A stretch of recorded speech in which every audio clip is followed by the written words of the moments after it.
Mitt navn er Jørn Terje Hømannberg, og jeg er daglig leder i Trygge Tjenester. Har du noen gang kjent på følelsen av å være overveldet?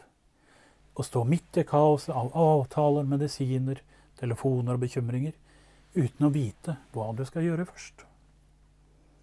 Jeg husker en kveld for ikke så lenge siden. Det var en mamma jeg snakket med, og hun hadde fått beskjed om at sønnen hennes skulle legges inn på sykehuset igjen. Hun var utmattet, og papirene de lå i en haug på bordet. Hun visste at legen ville stille spørsmål neste morgen, men hjernen hennes den var helt tom. Hva hadde sønnen spist? Når begynte feberen? Hvem snakket hun med sist? Men så tok hun frem en bok. Hun bladde opp en side hun hadde fylt ut noen dager før. Og der sto alt. Hun pustet ut, for hun visste nå hva hun skulle si. Og dette, det var pasientdagboken. Og den forandret alt. Som pårørende står vi i en virvelvind av ansvar. Det er medisiner som må huskes, det er symptomer som må følges opp, møter med helsepersonell hvor vi må huske 100 detaljer. Og midt oppi alt dette, vi er nødt til å huske på oss selv også. Men uten pauser, uten et system, så bygger stresset seg opp. Og før du vet ordet av det, så føles alt uoverkommelig. Det er derfor du trenger et verktøy som hjelper deg med å håndtere ansvaret, uten at du sliter deg ut. Pasientdagboken er mer enn en notatbok. Det er din guide, ditt minne, din støtte.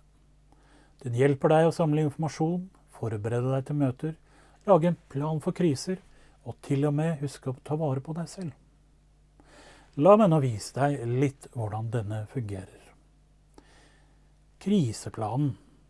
Når noe skjer, så slipper du å ta avgjørelser i panikk. Møtenotater. Du stiller bedre forberedt til samtaler med helsevesenet.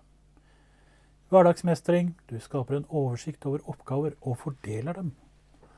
Dokumentasjon av symptomer.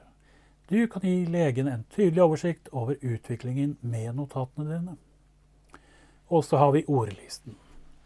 Du forstår hva helsepersonell sier, uten å føle deg usikker. Og vet du hva? Den hjelper deg også å huske på en viktig ting, nemlig deg selv. Så her er mitt spørsmål til deg.